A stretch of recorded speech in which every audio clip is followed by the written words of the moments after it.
உறவுகளே வணக்கம் வணக்கம். Welcome to our family kitchen. இன்னைக்கு நாம் ரொம்பவும் சூப்பராக டேஸ்டியாக இறால் தொக்கு எப்படி பண்ணலான்றத பார்க்கலாம். அதுக்கு முன்னாடி நீங்கள் இது வரைக்கும் நம்ம சேனலை சப்ஸ்கிரைப் பண்ணலன்னா மறக்காமல் சப்ஸ்கிரைப் பண்ணிவிடுங்க, லைக் பண்ணுங்கள், ஷேர் பண்ணுங்கள்.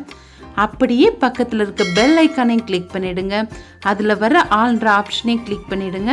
அப்போ தான் நம்ம போடுற வீடியோக்கெல்லாம் உடனே உங்களுக்கு நோட்டிஃபிகேஷனில் வரும். வாங்க இறால் தொக்கு எப்படி பண்ணலான்றதை பார்க்கலாம். பேன் ஹீட் பண்ணிவிட்டு 5 டேபிள் ஸ்பூன் ஆயில் சேர்த்துட்டு அதோட 2 பட்டை, 4 கிராம்பு, 4 ஏலக்காய், ஒரு 2 டீஸ்பூன் சோம்பு சேர்த்து நல்லா பொரிய விடலாம். இது கொஞ்சம் பொரியட்டும். இது கொஞ்சம் பொரிஞ்சதும் 4 பெரிய வெங்காயம் பொடியாக கட் பண்ணி சேர்த்துக்கலாம். 3 பச்சை மிளகாய், கொஞ்சமாக கருவேப்பிலை,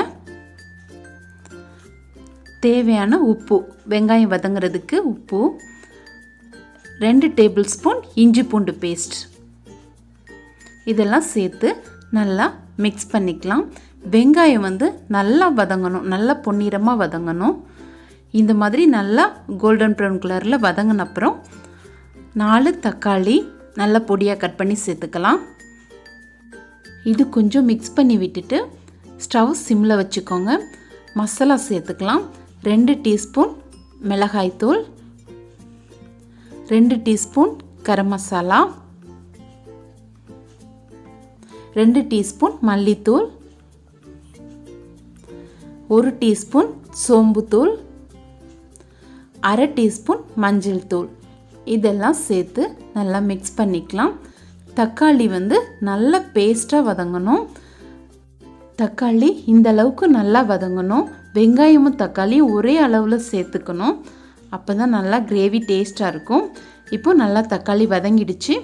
இப்போது 1/2 கிலோ இறால் எடுத்து மஞ்சள் தூள் போட்டு நல்லா கழுவி சுத்தம் பண்ணி வச்சுருக்கிறேன். இதை உள்ளே சேர்த்துக்கலாம். இது நம்ம தண்ணி சேர்க்கணும்னு இல்லை, உங்களுக்கு தண்ணி தேவைன்னா கொஞ்சமாக சேர்த்துக்கோங்க, ரொம்ப சேர்த்துறாதீங்க. ஏன்னா இறாலில் தண்ணி வரும், அப்போ நல்லா கிரேவியாக தான் இருக்கும். இது நல்லா மிக்ஸ் பண்ணிக்கலாம்.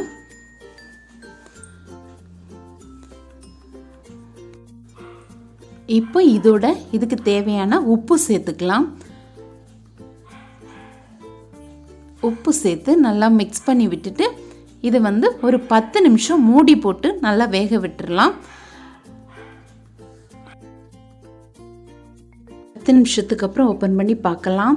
வாவ், சூப்பராக செம்மையாக கம்ம வாசனையோட செம்ம டேஸ்டியாக இறால் தொக்கு ரெடி ஆயிடுச்சு. பாருங்கள் எவ்வளோ கலர்ஃபுல்லாக இருக்குதுன்னு. அந்த எண்ணெய்லாம் சைடில் அழகாக பிரிஞ்சு நல்லா சூப்பராக ரெடி ஆயிடுச்சு. ரொம்ப டேஸ்டியாக இருக்கும்.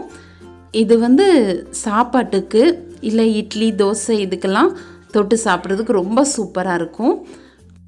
நீங்களும் இதே ரேஷியோவிலையே ட்ரை பண்ணி பாருங்கள். மசாலா பொருள் எல்லாமே நான் போடுற மாதிரி இதே அளவில் சேர்த்து பாருங்கள், சேர்த்து பண்ணி பாருங்கள். ரொம்ப சூப்பராக இருக்கும். கொஞ்சம் கருவேப்பிலை சேர்த்துக்கலாம். இதோட நல்ல வாசனையாக இருக்கும் கருவேப்பிலை சேர்க்குறது. ஆல்ரெடி நம்ம சேனலில் இறால் பிரியாணி போட்டிருக்கிறோம். அது அந்த லிங்க் நான் டிஸ்கிரிப்ஷன் பாக்ஸில் தரேன், அதையும் போய் பாருங்கள். நம்ம சேனலில் போடுற ரெசிபியெல்லாம் நீங்கள் கண்டிப்பாக உங்கள் வீட்டில் ட்ரை பண்ணி பாருங்கள். ட்ரை பண்ணி பார்த்துட்டு எப்படி இருந்ததுன்னு கமெண்ட்டில் சொல்லுங்கள். மறக்காமல் நம்ம சேனலை சப்ஸ்கிரைப் பண்ணிவிடுங்க. உங்களுக்கு இந்த வீடியோ பிடிச்சிருந்ததுன்னா மறக்காமல் லைக் பண்ணிவிடுங்க, ஷேர் பண்ணுங்கள். அப்படியே பக்கத்தில் இருக்க பெல் ஐக்கானையும் கிளிக் பண்ணிவிடுங்க. அதில் வர ஆல்ன்ற ஆப்ஷனையும் கிளிக் பண்ணிவிடுங்க. Thank you friends.